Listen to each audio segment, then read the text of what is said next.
হচ্ছে আর নিজের বাড়িতে দুর্গাপুজো। বলো ব্লগ এটা একটা কিছু।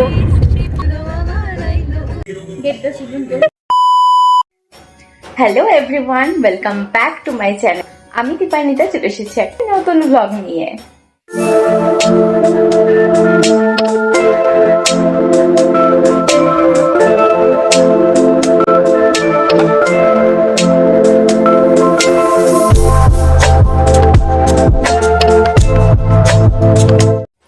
আজকে পঞ্চমী, সবাইকে শুভ পঞ্চমী। এখন আমি একটা সিরিজ করতে চলেছি যেটা আমার বাড়ির দুর্গাপুজো পার্ট 1 এই ভিডিওটা। আর আজকে পঞ্চমী থেকে আমি এটা শুরু করছি। এখন আমরা কলকাতাতে আছি, কাল ষষ্ঠী, কাল ভোরবেলাতে আমরা চলে যাব আমাদের গ্রামের বাড়ি, কারণ আমাদের গ্রামের বাড়িতে আমাদের নিজেদের দুর্গাপুজো হয়।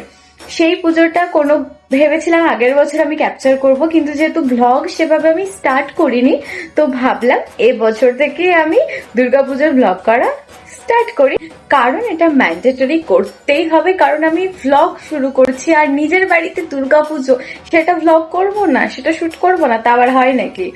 তো কালকে আমরা ভোরবেলাতে চলে যাব গ্রামের বাড়িতে, সেটা তোমাদের সাথে শেয়ার করব। আর আজকে সন্ধ্যাবেলাতে আমরা নাড়ু বানাচ্ছি, মা নাড়ু বানাচ্ছে আর মাকে একটু একটু হেল্প করছি। তো চলো এখন মাকে হেল্প করি নাড়ু বানাতে।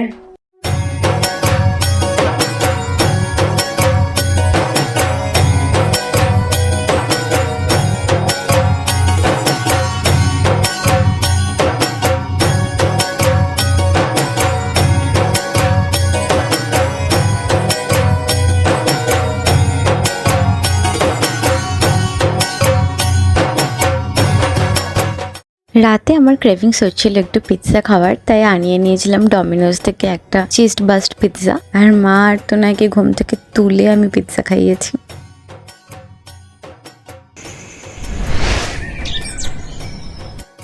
তারপরে খুব ভোরেতেই আমরা বেরিয়ে পড়েছিলাম কলকাতা থেকে। যেতে অনেকটাই টাইম লাগতো, প্রায় 3.5 ঘন্টার মতন সময় লেগে যেত। আর আমরা তারকেশ্বর থেকে গিয়েছিলাম, আর যাবার পথে আমরা ছোট ছোট অনেক ঠাকুরের প্যান্ডেল দেখেছি। আমরা বাড়ি যাচ্ছি সবাই মিলে।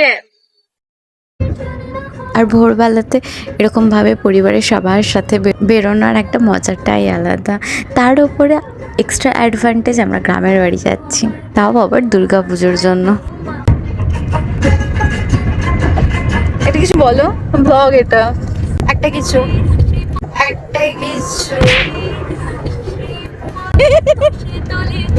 একটা কিছুই তো বলতে বলছি বলার। এবছরের পুজোটা একটু আগে হয়ে গেলেও শরতের মেঘটা দেখো কত সুন্দর লাগছে, তাই না?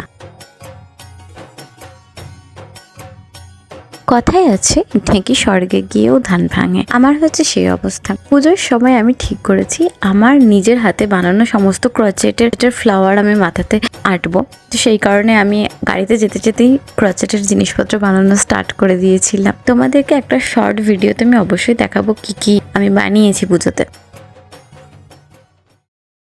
এই এই কি করছিস? কেন রে তুই কেন গাড়িতে উল বলছিস? আমি এটাকে ফুলের বিছানায় রাখি।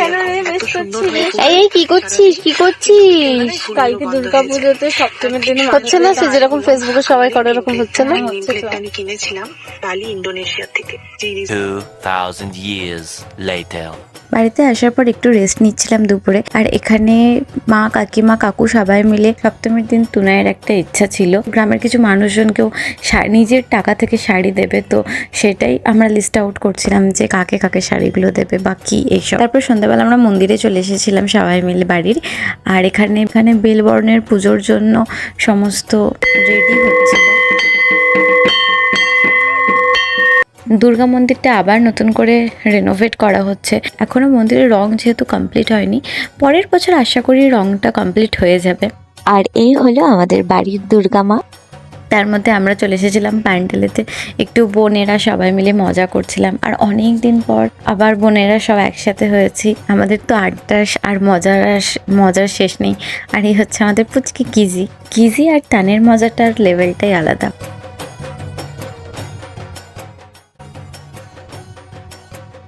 এইভাবে দুর্গা মন্দিরের বাইরেটা প্যান্ডেল দিয়ে সাজানো হয়েছে। তোমরা জানিও কেমন হয়েছে।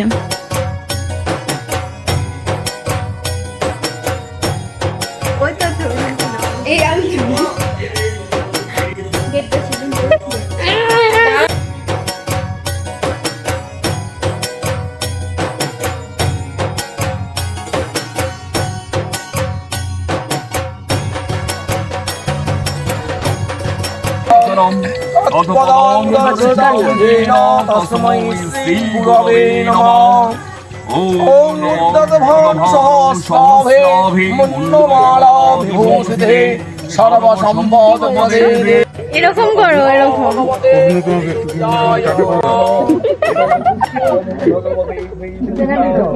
হ্যাঁ, ব্লগ ব্লগ।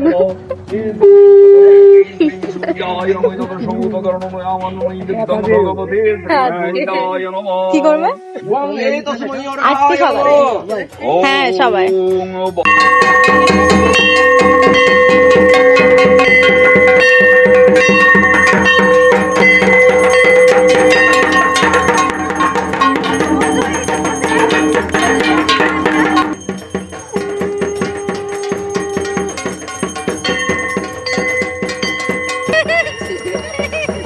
তারপরে বেলবরণের পুজো শুরু হয়ে গেল। বেলবরণের পুজোর আরতি শেষ হয়ে যাবার পর আমাদের দুর্গা মায়ের আরতি হচ্ছিল।